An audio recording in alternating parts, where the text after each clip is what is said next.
here in person, and for everyone who might be joining live or watching this on our website. If you are watching on the website, that means I successfully put it in a recording form, so hopefully that happens. I wanted to welcome you all to the MU Alliance Closet Talks panel. This is something that we've been really excited to put on for a while. We've been doing Closet Talks for the past year or so and just picking alumni to do very casual virtual event, and it's been probably one of the greatest talked about events. Our students really love it, and it's really wonderful to get alumni connected with the current students. So this is kind of a upgraded version where we're having more than one alumni here, or faculty staff member. And we're very grateful to have all four of you here to share your experiences, offer advice, and speak whatever is on your heart. So without further ado, I'm going to hand over the mic so that we can get some quick introductions from our panelists.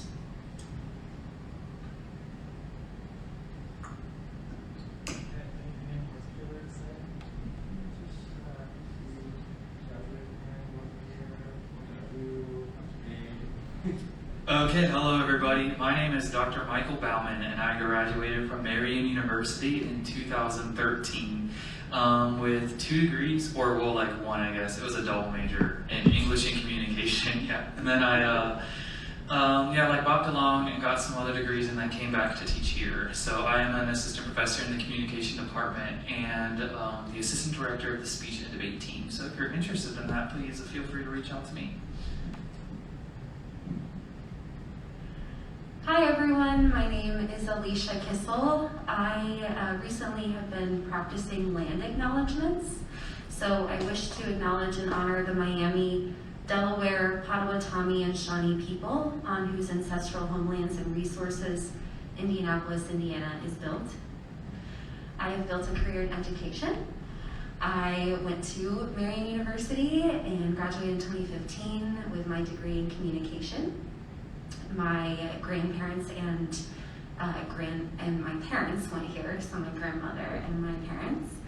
I was in admissions, and now I work at Kenzie Academy, which is a coding school that is now part of Southern New Hampshire University. We were recently successfully acquired, and this week just launched a program co-developed with Amazon. So we do lots of growing consistently.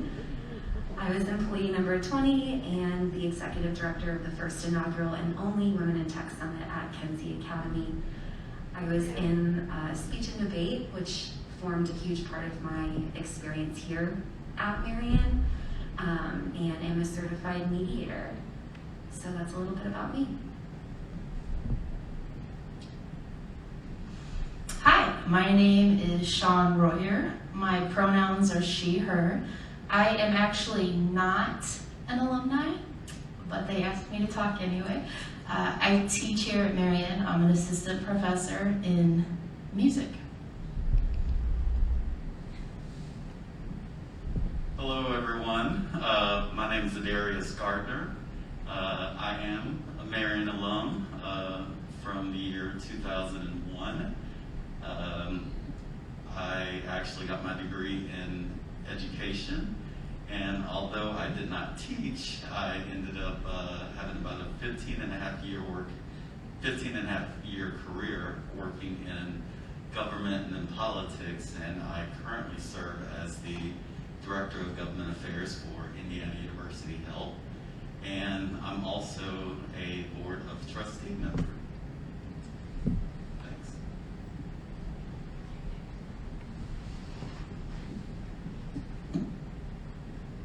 All right, so the conversations tonight are going to be pretty casual, laid back.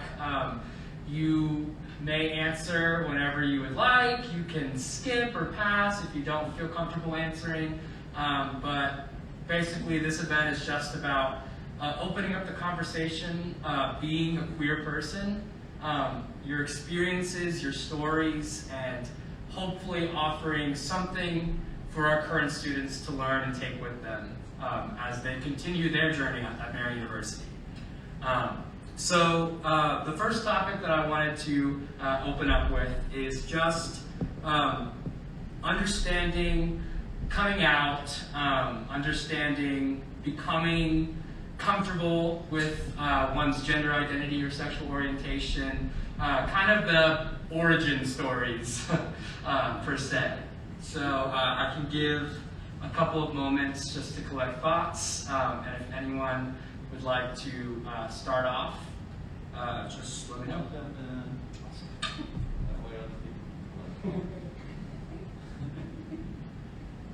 So, in regards to my origin story, I actually was born and raised in a town called, how many of you have heard of Gainesville, Georgia? That excites me. I'm a nerd. Georgia's interesting. Yes, excellent. So Gainesville, Georgia, Northeast Georgia. Sometimes I kid with people, and I don't know if you guys have ever heard of the movie Deliverance, but if you haven't, put it on your list of movies. But it's the county that Deliverance was based off of was the county that I grew up in. Not sure what that says, but so in terms of growing up in Gainesville, Georgia, I'd just say that it's a pretty conservative area. So when I was in high school and kind of trying to figure out, who I was as a gay man, it was not the easiest. I had a very religious upbringing, and so I think that also kind of complicated things. And so it really, finding my way to Marian was kind of this awakening for me.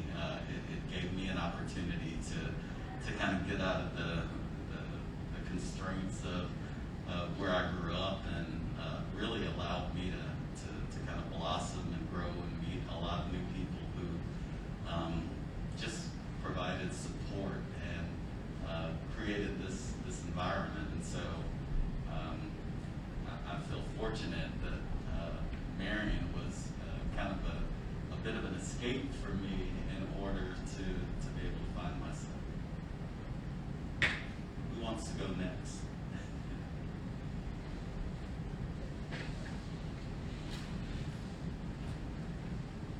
Could you repeat the question? Yeah, just experiences around coming out, origins, just coming into oneself, whether gender identity, sexual orientation, anything like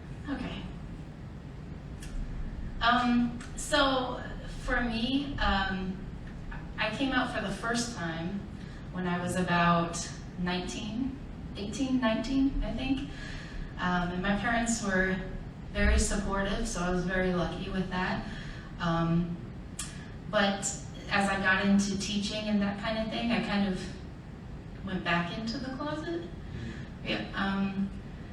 And so it was another 15 years, I guess. And then when I finally met my wife, my current, wife, and we were dating for a few months, and I just wanted to tell the whole world. So at that point, I was like, I just decided to go on Facebook and post in a relationship with, and that's how.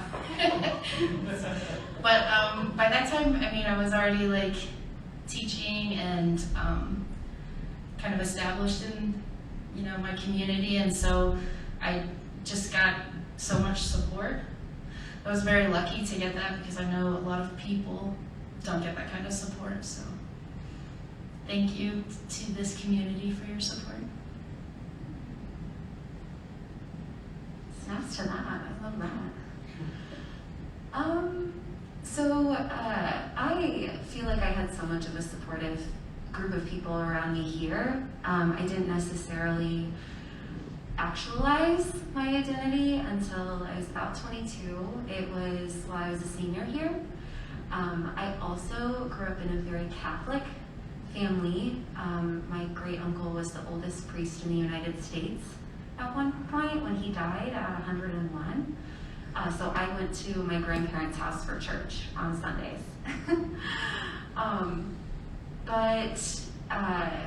Similarly, once I exited that very tight-knit community and found this community and found people like Dr. George and Michael, Dr. Michael, excuse me.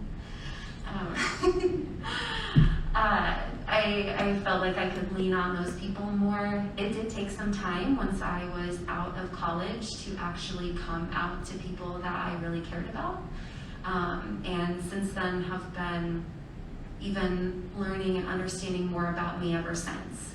So at first I thought and lived as bisexual, but now I feel in my heart that I am pansexual. And I actually just came out to my family, I think it was in November or December, to my parents specifically.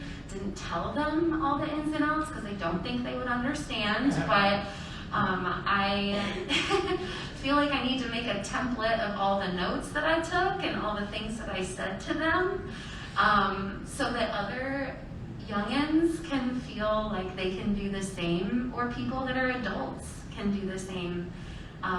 It felt really empowering to step into that space that I grew up in, and say these things, and have conversations like adults, and expect to be given respect on the other side. So I wish that for every single one of us in this room. I'll have to make the template and send it to everyone.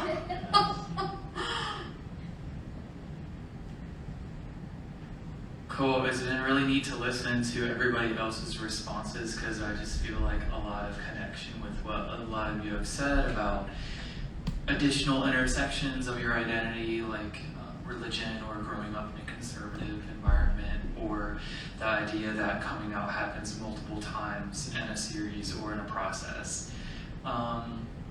Those things I think ring true for me as well. And I also think like communities of support was a neat ingredient in a lot of people's stories. Maybe something I'll add is like I've tried to like dedicate a lot of my scholarly identity towards answering questions related to coming out. And a lot of that stems from my own personal wrestling with those same questions about like, okay, so in multiple contexts, you get to continuously make this choice. And you can choose different things for different reasons in different contexts. And that's really interesting to me. And like specifically as it applies to classroom contexts, like what Shawn said. But that's definitely a big part of my research. I'm working on an article right now, and the introduction of it starts off with like, when I first started teaching, there was like no way in hell I was going to come out to any of my students, because like we were the same age and I didn't know anything. And I was like kind of researching this question for the last 8 to 10 years, and the article is kind of like, okay, so I have some more things to say now than just that. So I don't know if there's any advice kind of embedded in the answer that I said, but hopefully some of it resonated with you. I'm going to pass the mic. Thank you so much. That was very wonderful to hear. The next topic that I wanted to bring up with y'all is shifting from origin story into student story. So whether or not you went to Marian University or somewhere else, how did you, if you did, navigate being queer and a student?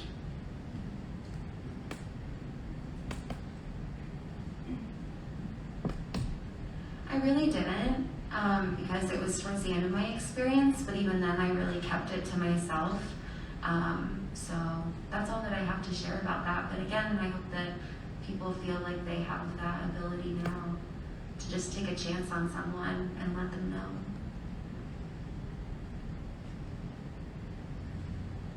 Just because it's so relevant to what I was just saying to me, I think that the scholarly pursuit of answering questions about like, should you come out or should you not, began before I went to graduate school and started researching professionally.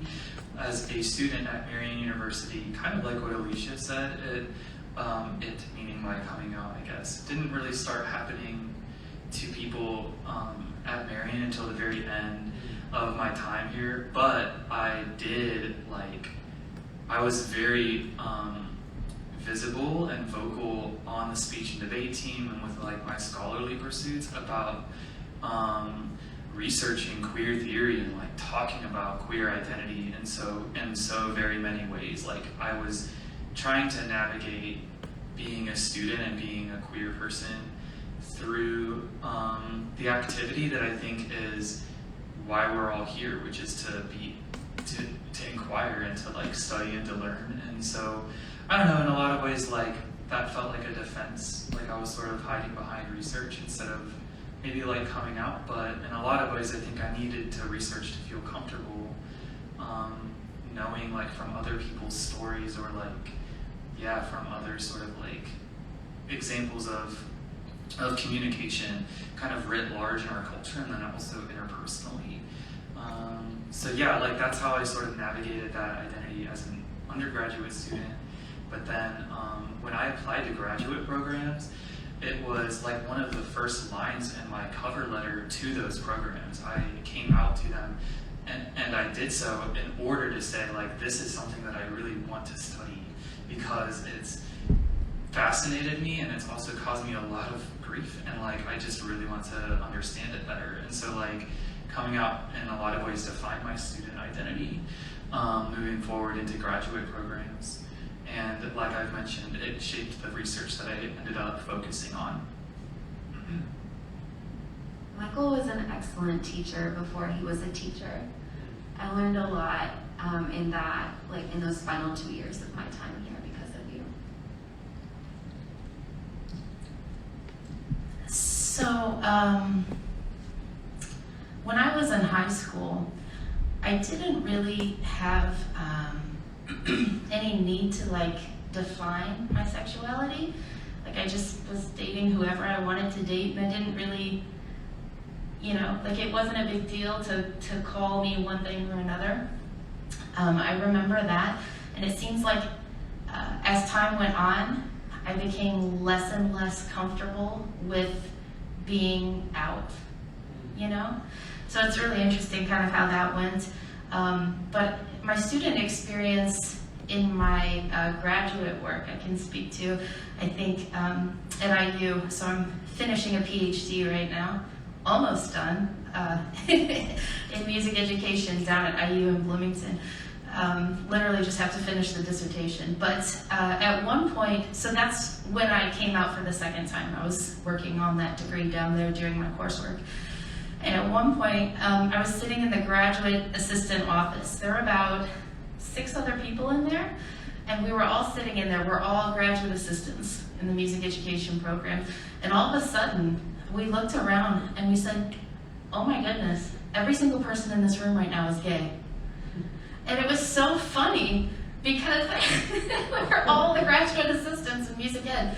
We all identified. So it was such a comfortable place, and I've realized that I've seen that more and more in academia. That a lot of times, like you were saying, like maybe I don't know, maybe there's something to do with academia, and I don't know. Like we want to research things so that we're comfortable with coming out and this kind of thing. I really don't know what I'm trying to say with all that, but there is some kind of something there, I think. I came out to all of my professors there, like one by one, to tell them, and they were just so incredibly supportive. And I also put it in my cover letter, in my last paragraph though, but it was, to say like, one of the most important things to me about ending up at the right place, or something to this effect, is that my wife and I feel accepted and supported with our family, in the community in which that I'll be teaching. So, that's how I said that, and I can speak not as a student here, but as a faculty member, and I know that I've It's a Catholic university, so and probably even as a student, it was probably kind of scary sometimes. And I know a lot of times I'm about to say something to a student and I have to stop and wait. How should I word? Should I use pronouns when I'm talking about my spouse? You know, and this kind of thing. So I still have those moments, even though I'm out and I'm comfortable with that. I still, oftentimes, you know, who's around me right now? Is it safe to say something? But when I did come here to teach, that was something that was important to me to discuss with the people above me, because I wanted to make sure this is a place that I can call home, you know. And I feel really good about the responses that I received from the people above me. So that's really a good thing. Oh, I love that. I guess I would say that kind of navigating campus life for me was, initially it was a little challenging. As I mentioned, Marion was kind of my safe space, but it probably wasn't my safe space right when I got here. In part because I moved here with 4 of my high school friends who I had known since we were all kids. And we all decided for the first couple of years we were going to live together. And I was still in the closet with those guys. But I was meeting all these new people at Marion and developing great relationships and feeling comfortable and coming out to certain people. And so I was building my network. I knew there was a certain faculty member, and she probably wouldn't mind me saying her name, Alice Sheldon, who was really one of the people who provided kind of that support system for me in and around Marion. You know, I can't tell you the number of conversations that we had and how she just kind of put her arms around me. As I know you all know, there are certain people at Marion that do those same things for you. And so that was helpful. It was, quite frankly, it became empowering to me. And so I did begin to build up the courage to start coming out to those guys who were my friends. And, you know, I'd like to say that, you know, I didn't necessarily lose their friendships because of that, but, you know, there are times when you kind of grow apart, and that's a part of growing up.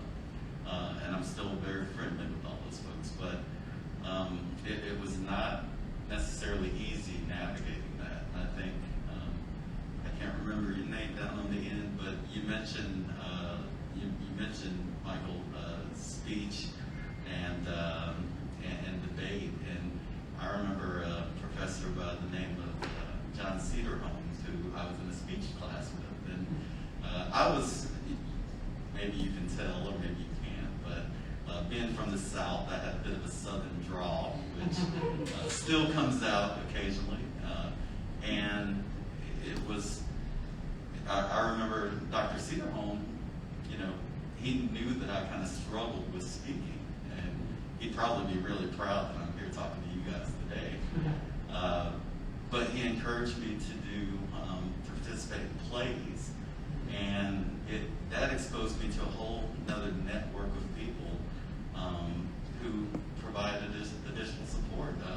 Ben Tubby, who is over the theater department now, was he probably has a few pictures of when he and I did Merchant of Venice and Three Penny Opera during my days here. So, but it, you know, I guess what I would center back on is the fact that, you know, it was about kind of being out there and being willing to be open and, you know, make new friendships and learn about others' paths in their journeys in life.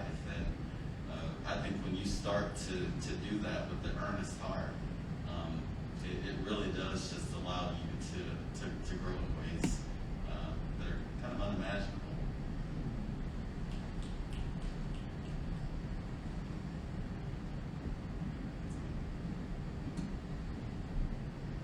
you so much. Next thing that I wanted to bring to y'all, so origin story, student story. Now I would like to offer you the space to maybe talk about coming in to your adultness, becoming an adult. I was trying to be smooth. Maybe I needed the speech class.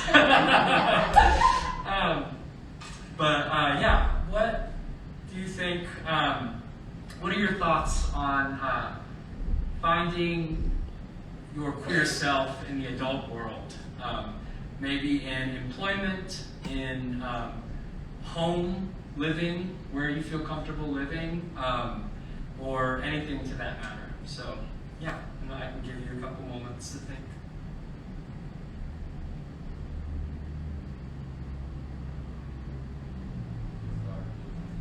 Seems like when you have those pauses, I hate pauses. Hey, you're doing great. I guess adulting, right?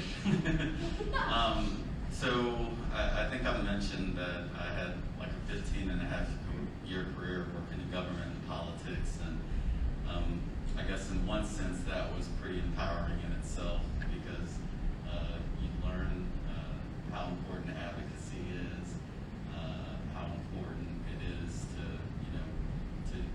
to do your constitutional duty in terms of voting and paying attention to issues that quite frankly impact all of us. And so I kind of caught this political bug while at Marion and ended up not going into teaching at all and doing internships in government. And so my first internship was at the Bureau of Motor Vehicles.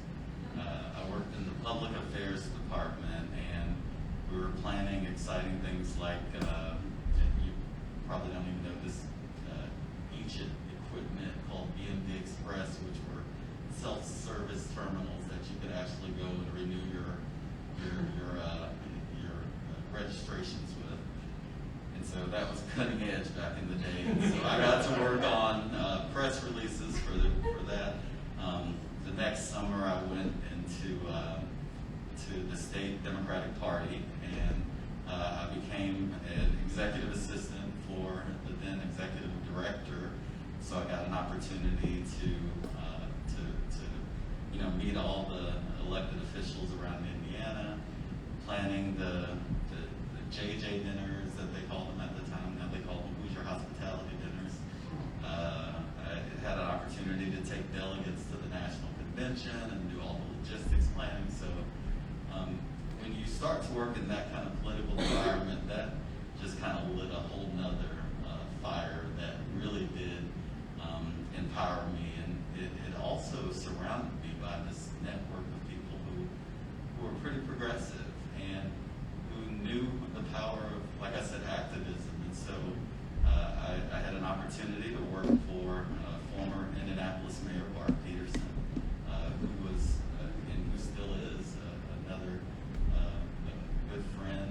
And I also had the opportunity to serve for about 5.5 years for former Congresswoman Julia Carson, who was our current congressman's grandmother before she passed, and I was her communications director. And so, and if anyone knew of the Congresswoman, she was very much supportive of LGBTQ rights when it wasn't popular politically.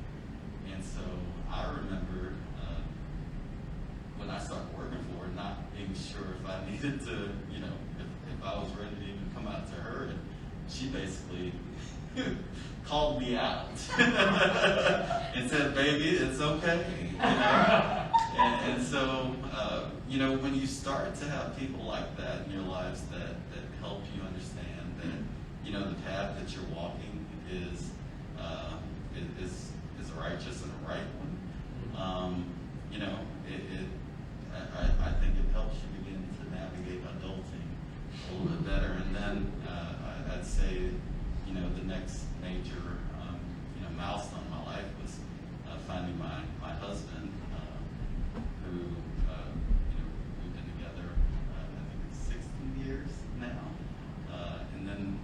first got that window of opportunity in Indiana to get married, I sent him a really romantic text that morning and asked him if he had read the paper and if he would marry me.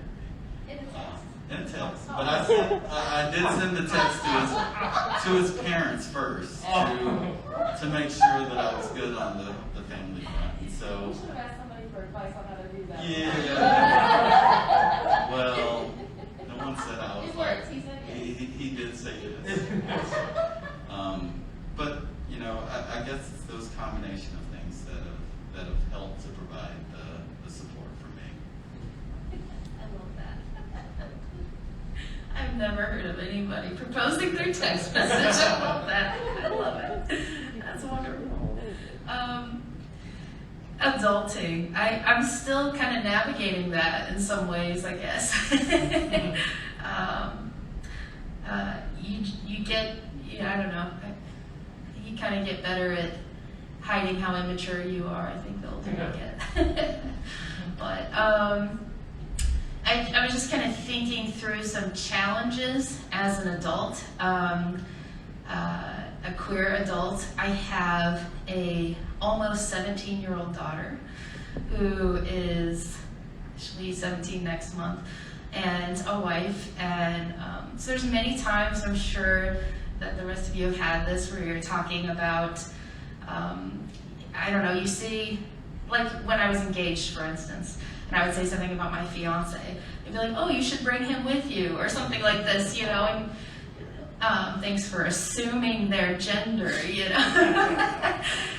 this kind of thing. So there's a lot of that, having to purposefully, correct people, or I don't think that ever probably stops. But I do see more people being, I guess, woke, I guess would be the way to say that, right? Where maybe they don't assume somebody's gender, or, ask questions if they're not sure. And I think that's probably good advice for everybody, to ask questions if you're not sure. My wife is kind of masculine presenting, and every single week, at least once, and it always happens when I'm not with her for some reason, she will get misgendered. And I really don't see it. I don't, but other people do, I guess.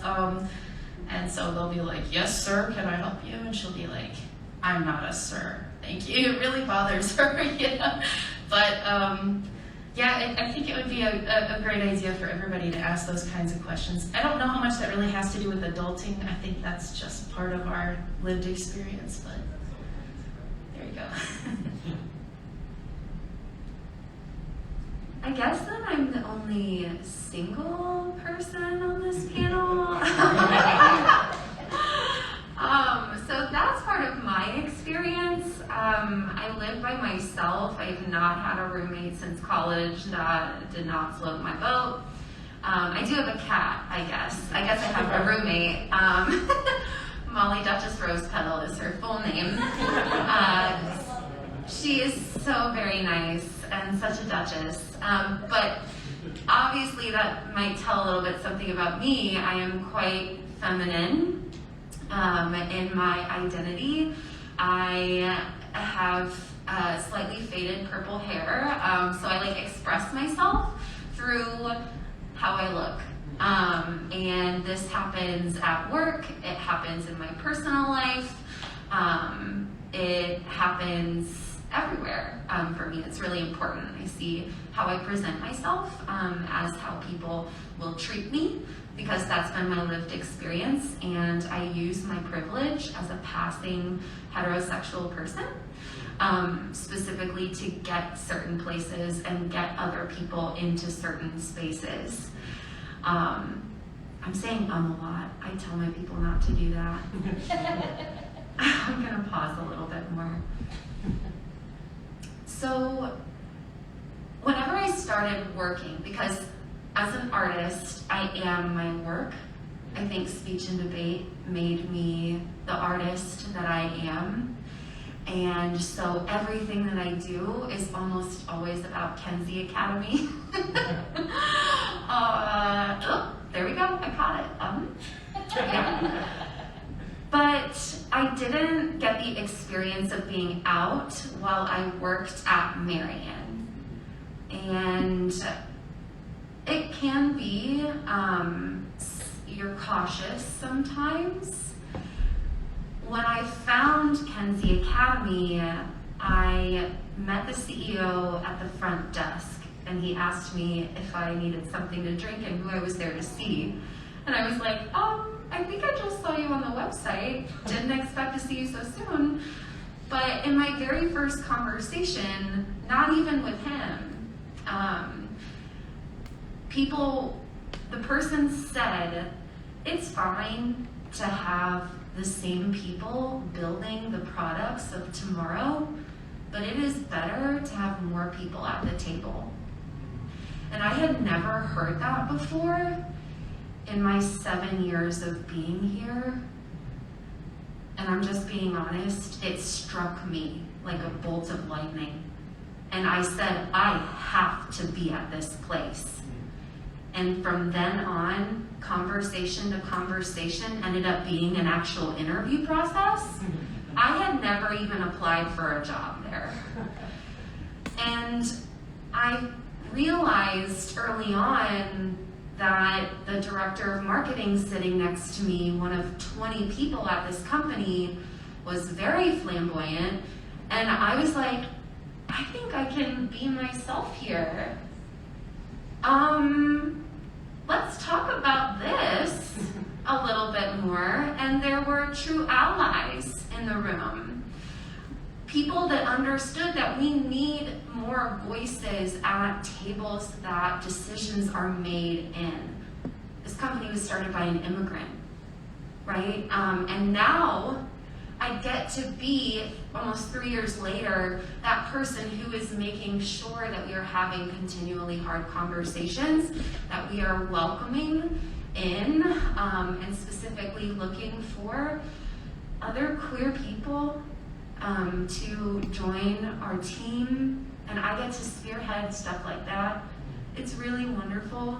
We have a Slack channel that's called the Kenzie Gayborhood. It's really great. We just talked about what our plans are for Pride Month, and we can't wait to get together for that. So that's a really wonderful part about my work, to be out at work. And it's even rare within the tech industry, depending on where you go and who you find.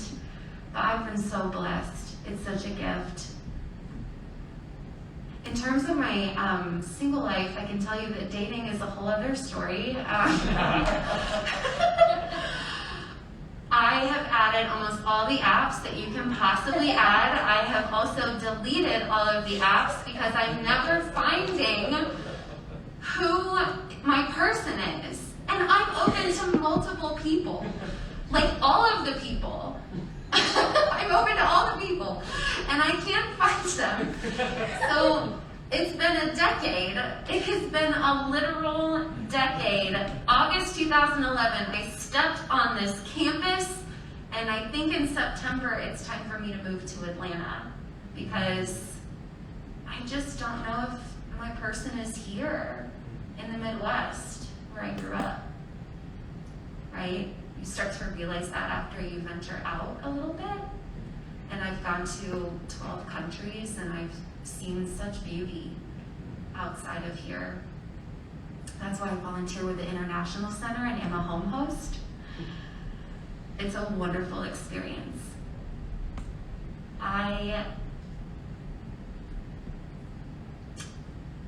think in terms of like coming out though, in those initial dates and things, I'm always worried about, is someone going to over-sexualize me, right?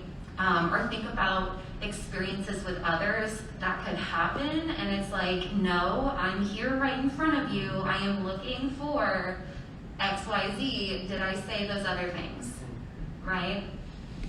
So it's interesting being an adult in this, current dating space. I guess the one that I've had the best luck on maybe is like Bumble and Tammy specifically. So I guess start there if I have any advice. Yeah, we'll talk about it. We'll talk about it. When you said you were going to move to Atlanta, I was like, but what if your person moves from Atlanta to Indianapolis at the same time, the same reason? Yeah, something that came to my mind when you first asked the question about adulting was like the importance of counseling therapy for me. And so, I don't know, I just wanted to throw that out as a piece of advice or encouragement. Like if it's not something already on your mind, yeah, maybe go check that out. I feel like for me,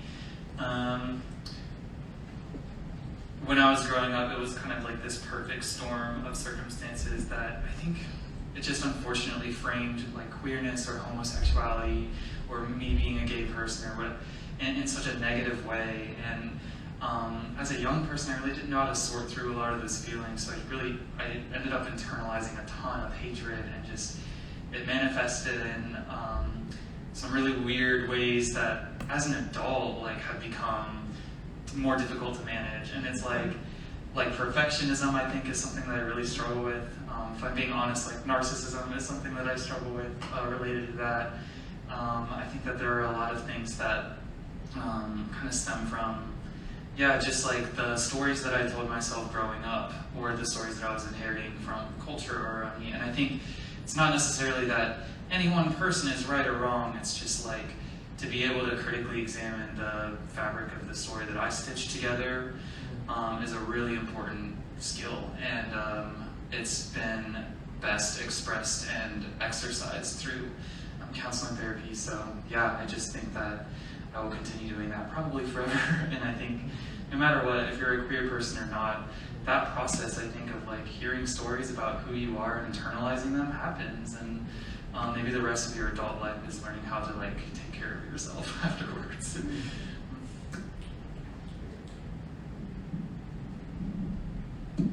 Thank you again. This has been more than I ever could expect. Thank you guys.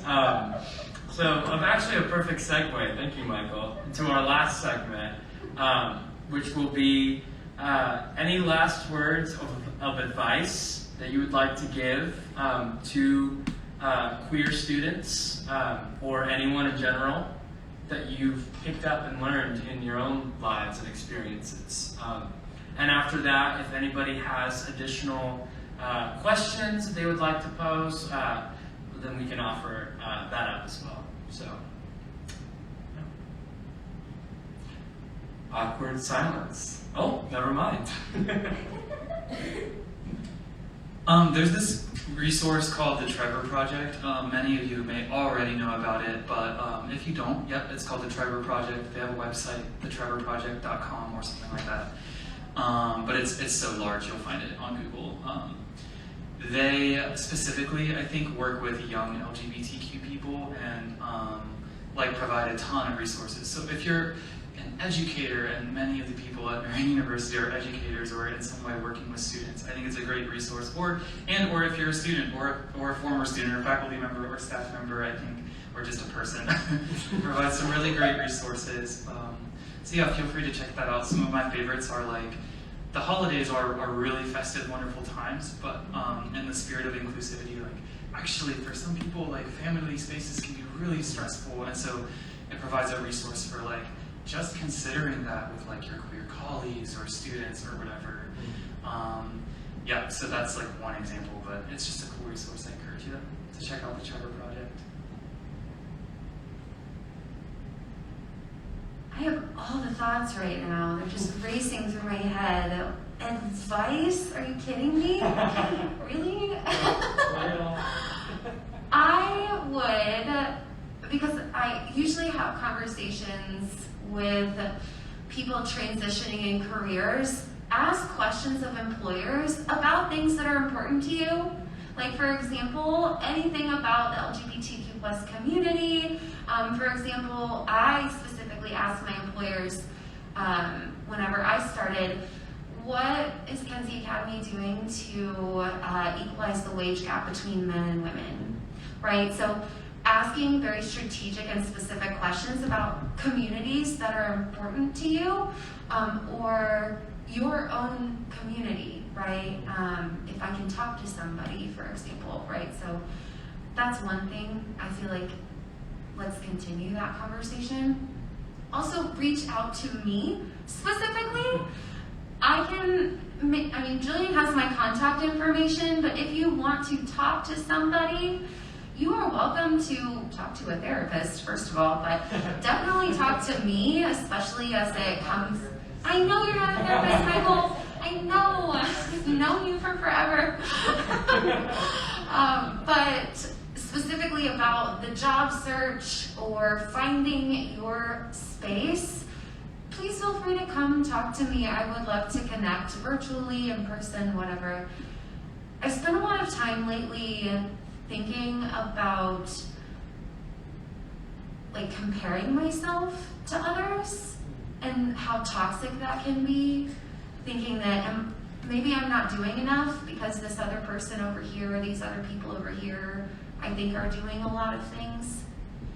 But that's really harmful. Sometimes it's okay to rest.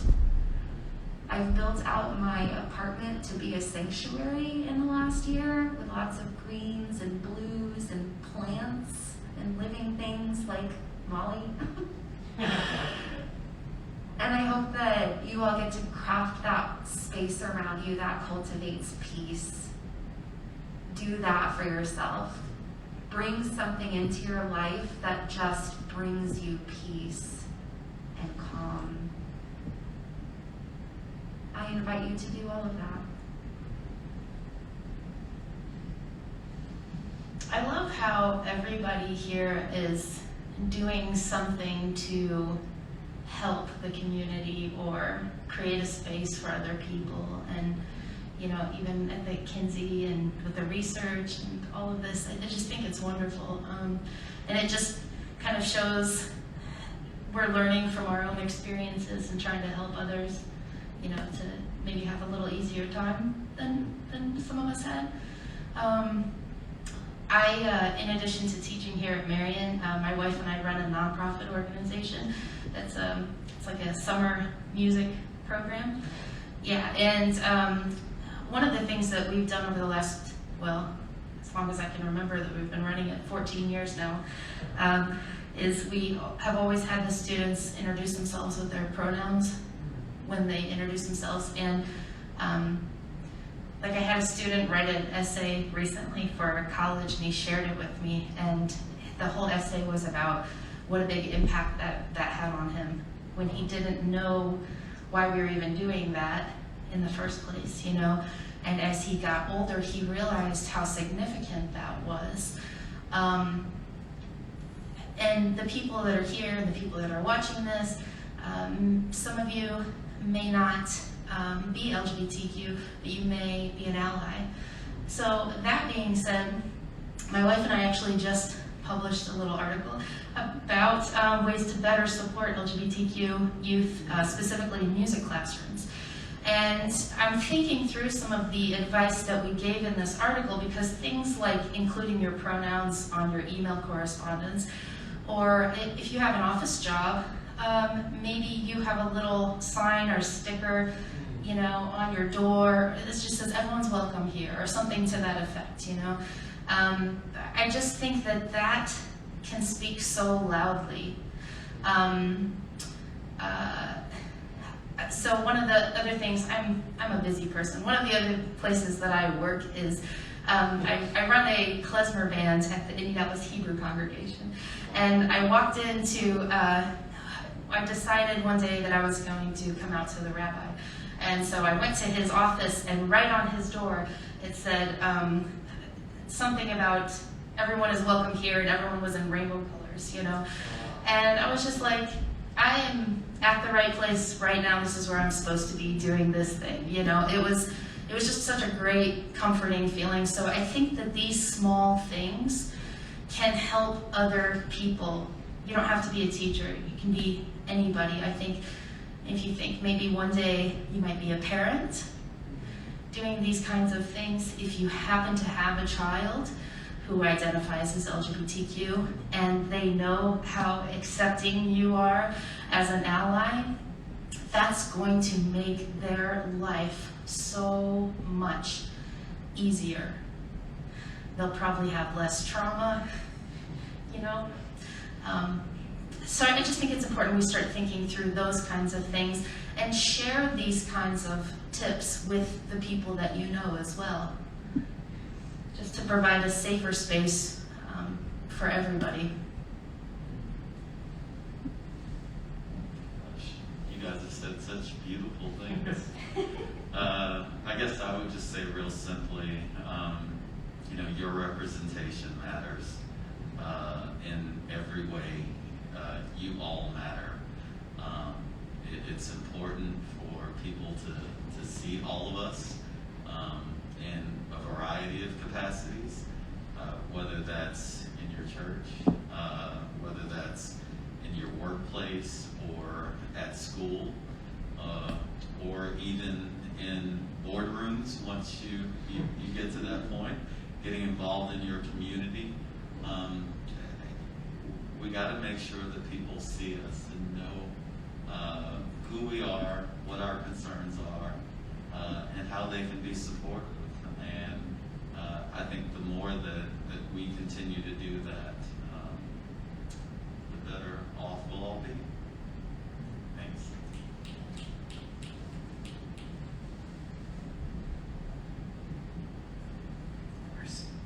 And how do we get you into those boardrooms? Please keep in mind that the coaches and the mentors, the leaders, the managers of tomorrow are going to be the people that are the most emotionally aware and the most culturally aware. There are free resources out there right now that you can take advantage of. I really didn't anticipate going back into any educational space, but I'm taking one right now. It's free. It's every Wednesday. I'm going to get that certification. Take and find as much as you can about emotional and cultural awareness, because those are the people that are going to be leading the companies of tomorrow. And when you make yourself known as that person, people are going to flock to you. That's what happened with Melinda Gates. You can go look at her story. People flocked to her once they realized that she was a collaborator at Microsoft. That can be every single one of us in this room. It will be. Speak it into existence. Thank you so much. Can we get a round of applause for our panelists? All right, at this time, if anybody has any questions that they would like to pose for our panelists, you can just raise your hand and I'll... Oh, okay. I've been writing those little.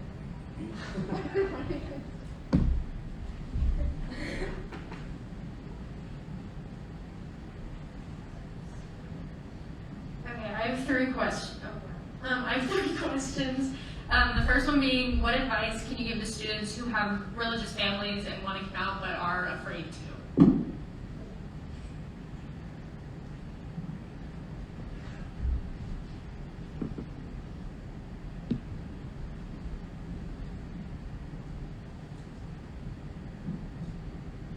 It may happen more than one time. And the resource I mentioned earlier, the Trevor Project has stuff about how to word things, or how to approach, or even ways to set up your situation so that it's safest for you. So making sure perhaps that you have immediately afterwards somebody to call or to check in with. Maybe somebody you've communicated with beforehand to tell them that you're going to do that, so that you have some support going into it and to look forward to afterwards, no matter what happens, whether that's a celebration or in need of a hug or something like that. Okay, so I know I keep harping on the Trevor Project, but I forgot to mention this earlier. One of the cool things from that site that I do all of the time is they mentioned to develop a mantra for yourself in situations where you're stressed out, maybe specifically related to your identity or how you're presenting yourself. And so they provide suggestions on the site, but the one that I've created for myself is, you are so incredibly valid. You are so incredibly valid. And having a mantra that you can repeat to yourself in a space where you don't think you're getting that truth from other people is, I think, important expression of self-compassion. to kind of get you through maybe something that can be really difficult. Again, whether it's triumphant and jubilant or more like, no, that didn't go quite the way I expected. But to say the first thing I said, again, it may happen more than once, or to multiple family members, and it may not be a zero-sum game. Like, some people might be like, that's cool, and others might not be that cool, and then there also may be unexpected ripples amongst the relationships in your family, and sometimes I feel guilty because of the ways that people have like argued on my account, and that's not something that I was prepared before coming out. Like, how might this affect me is definitely a question that was on my mind, but how does my confession or my performance of coming out or like whatever impact other people around me? I know I've been talking for a little while, but this last example involves Alecia, and you're welcome to speak a little bit more about it, but like when we were on the speech and debate team together, we performed a dramatic duo speech where like one of the characters ended up coming out, and their partner was not a queer person, and so like the story was about the impact that it had on the partner, not on the individual coming out. So just being considerate in the spirit of our Franciscan values of like others as well. I mean, that's a lot to ask when the person coming out already has that emotional burden or whatever. But if you're capable, I think considering others in the network or the ecology of your relationships is useful and ethical. I thought you were going to talk about the time that we went to Pride together, and I wasn't sure. But that was really impactful for me too, actually.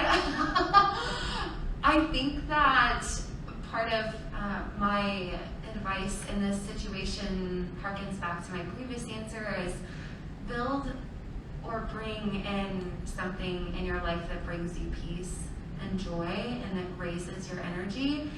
That specifically could be an army of chosen family, which I have, and they know that they're my chosen family. Also therapy as well, but bringing in those like moments of joy.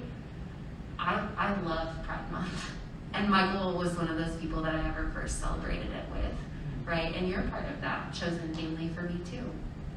So making sure that you have those people and that they know that they're part of that group. I can speak about some of the students that I've mentored in this particular situation over the years. And what I can say is that it's really important to be patient with your parents or your family members, because usually, eventually, they will start to get it. Not always, but usually, okay? And you have to remember that the amount of time it took you to think about how you're gonna say it and to find the right time, and that whole build up to it was a long time, probably years. And now you're telling them this, and maybe they had no idea before you told them this. And so now they're being faced with a new reality. And in their mind, they're trying to negotiate this idea they had of you before with this new reality. And it's gonna take them time. It's gonna take them time to put that together and figure out how to negotiate that. And what does that mean for their relationship with you? And what does that mean for what they thought your future was gonna be? And all of these things. And it just is gonna take them time to process. But they will. They're gonna go through the same process that you went through figuring out who you were. They have to go through that process to figure out what their relationship is now, and what their relationship maybe with their religion is now, and all of these different questions that they're gonna have that they have to find answers to. So be patient with them, okay? And they may freak out at first. Just understand that's part of their process, okay?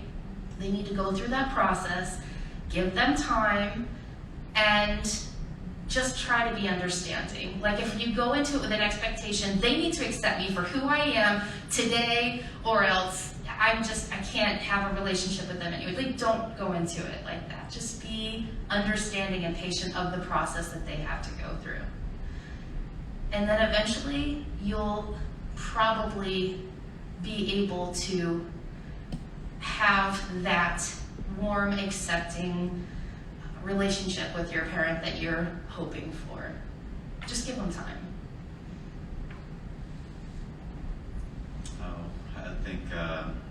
I think you hit it on a really important point with patience.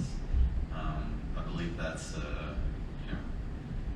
that's something that we all have to have when it comes to dealing with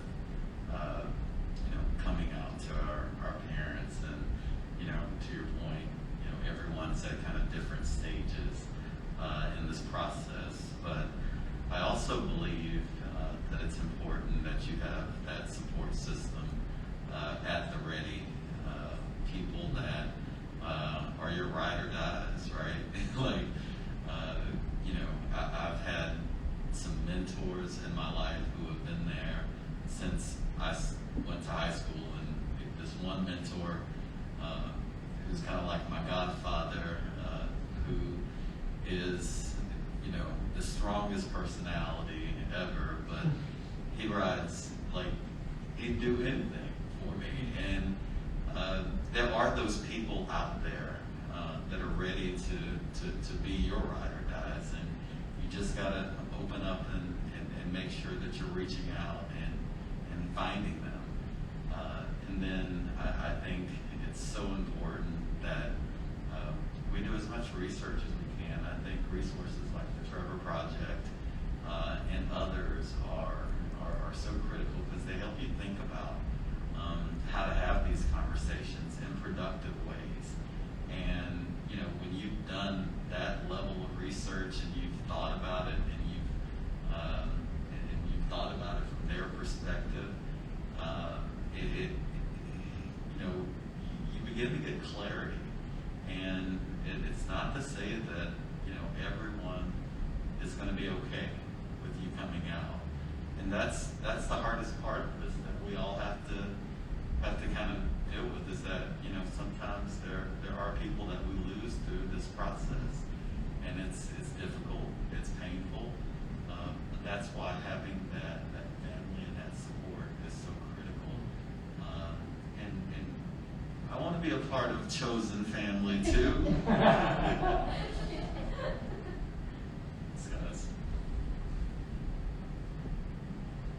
Do you have another question? Okay, this next question is something that I've been asked and I did not know how to answer it.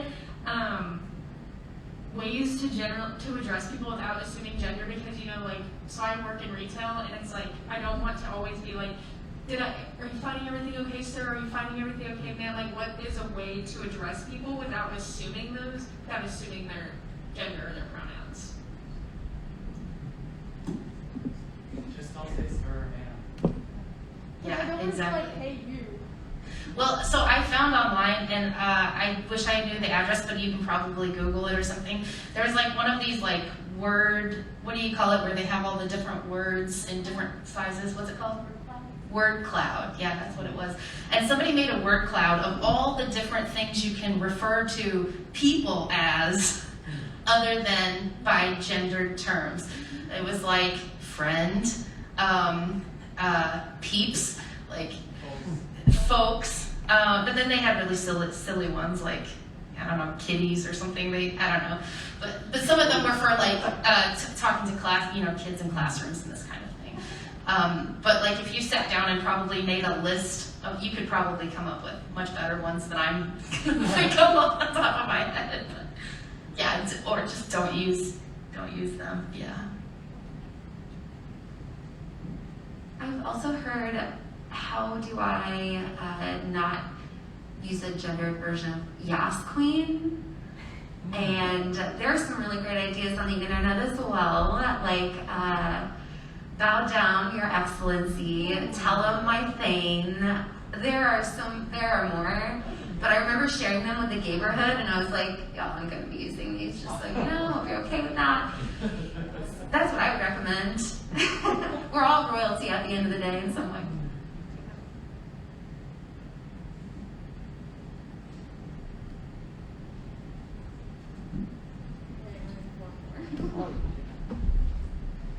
I guess this is more for Alicia, but I don't really, like, anybody can jump in.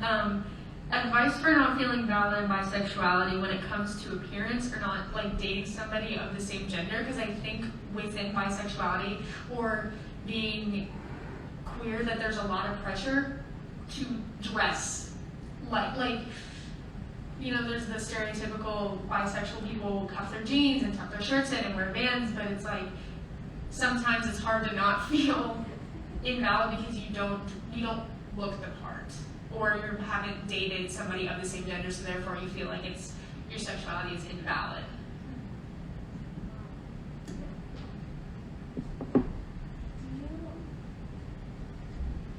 Do you mind rephrasing that just for a second? Because I think I have somewhere to go with that, but I just want to make sure. Advice for not feeling, when you're not feeling valid in bisexuality when it comes to appearance or not dating women, or when it comes to being gay or lesbian or any of that, not feeling because you don't look the part, I guess. Wow. I think mantras are really helpful. I use affirmations as well. Not necessarily seeking that validation from anywhere else but within you, specifically. And I gravitate towards things that catch my attention. And that's a whole other conversation to think about. Do I do things just for attention? But yeah, like, again, those are all things that spark joy for me.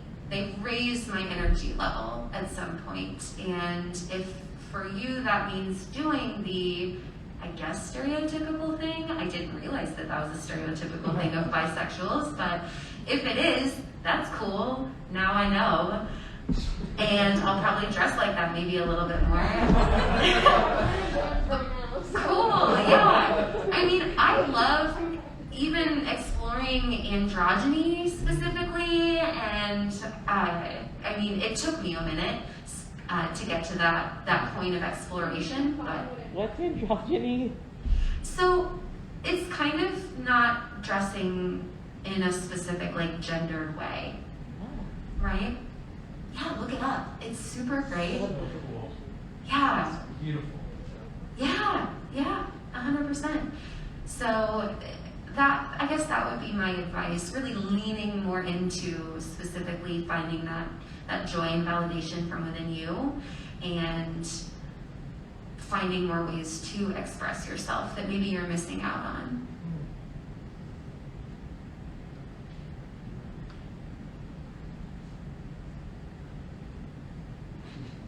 Thank you for all the questions. I don't think there were any on the live, That's fine, yeah. and I put it in the chat. Oh,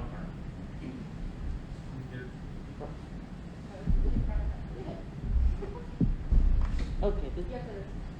Click it on. oh, This is why I'm not in charge.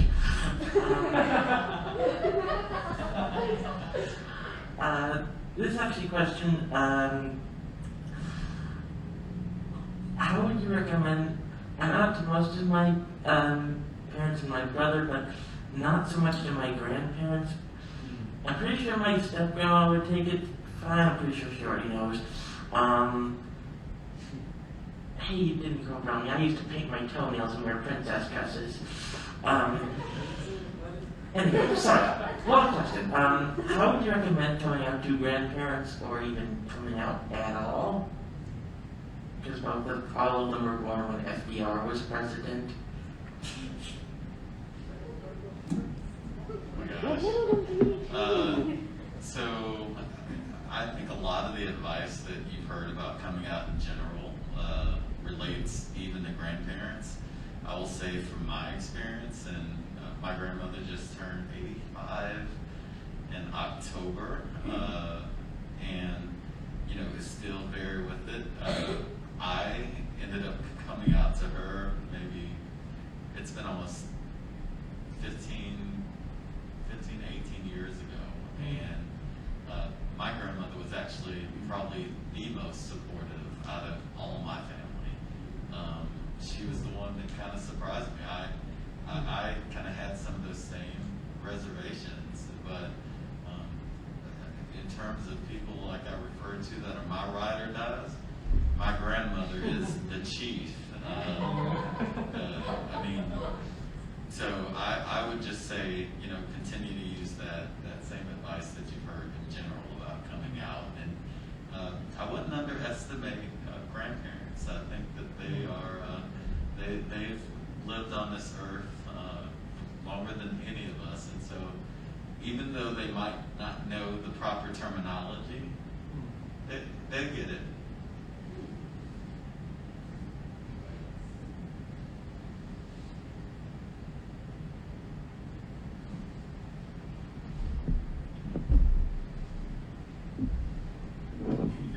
Yeah, awesome. Glad I figured out that we had 2 mics.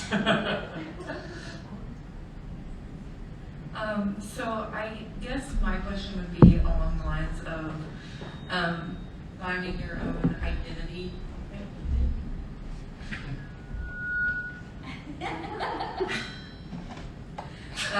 But finding your own identity and in the heart of hearts, like just understanding internalized biases as you're trying to discover where you best fit, and kind of navigating those waters of,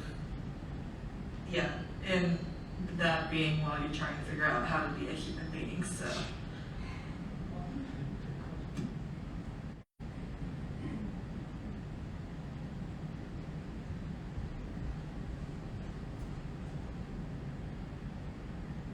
Something that comes to mind immediately is authenticity. So it's like this strange word of like truthfulness or like presenting truthfulness. It's this really elusive concept of like what does it mean to be an authentic person? And so I think one thing that's really helpful for me as like a queer person is to remind myself that I don't struggle with authenticity because I'm a queer person. Like I think a lot of people struggle with authenticity. But like the way that I approach it specifically is like very in my face because I feel it's like such an embodied part. It's like just so, it's just always, it just always feels there. And so I think, I wish my computer died a little while ago, which is cool, but like I have this picture saved on there.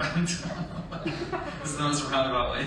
I have this picture of a quote on my dead computer, and it says something to the effect of like, when we were growing up, we like layer our bodies with like guesses about how we're supposed to behave, and we just keep doing that and keep doing that. And I've mentioned therapy, but like the way that my counselor puts it is we're all wearing a mask of life on top of a mask of death.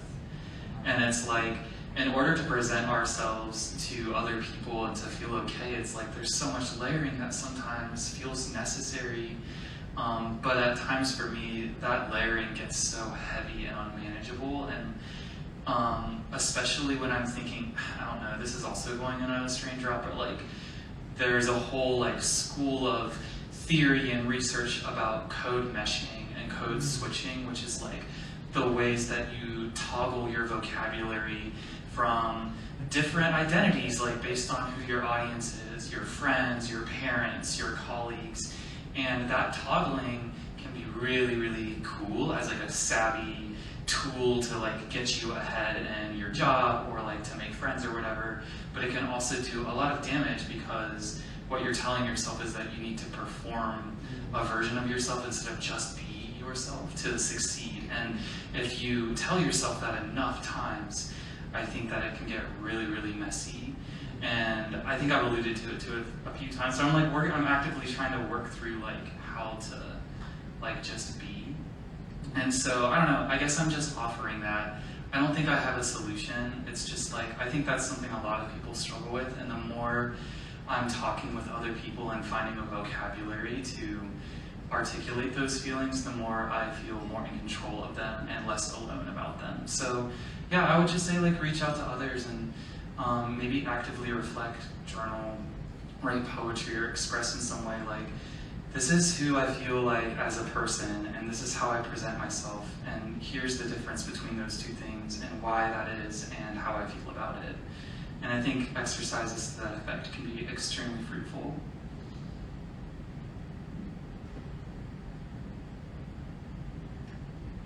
Sometimes I'm in a not great mental space to where I even question who I think I am right now, who I know myself to be. I think that comes from my past and how I grew up. So my advice is trust yourself. And in trusting yourself, you're loving yourself at the same time. I also think that when we take time to listen to others' stories, we get to a greater sense of truth, a universal truth, and it helps us find truth and love within ourselves when we listen to other people. So explore that truth and love within you and also in others. That point you made about authenticity really resonates with me as well. Yeah, and I was thinking also about your question about like the clothing and the stereotypes, because I think it goes along with this idea of authenticity. And I deal with that a lot too, because my wife reminds me all the time that nobody can tell I'm gay by looking at me, because I totally pass, right?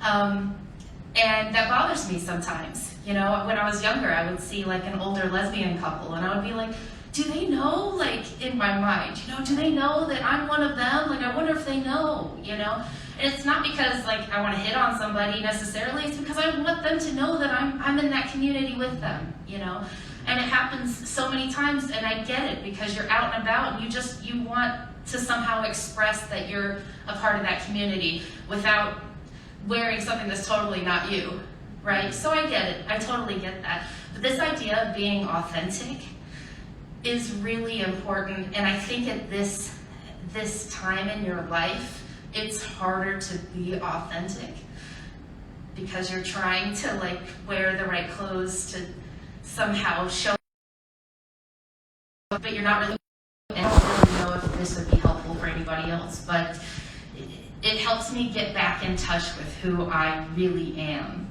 the real me, what's actually really important to me.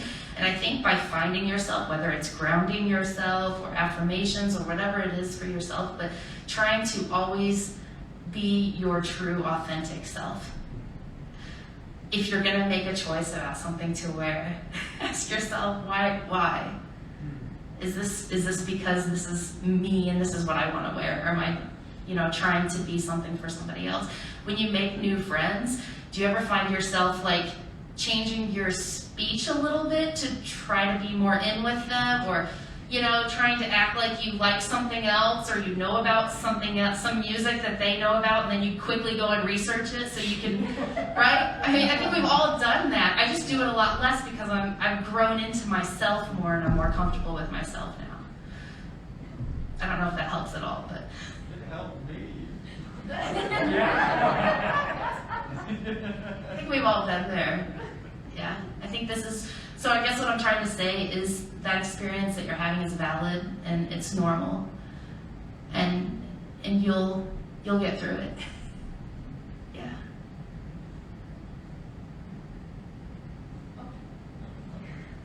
I'll just hold this. Well, I told you, she just did a mic drop.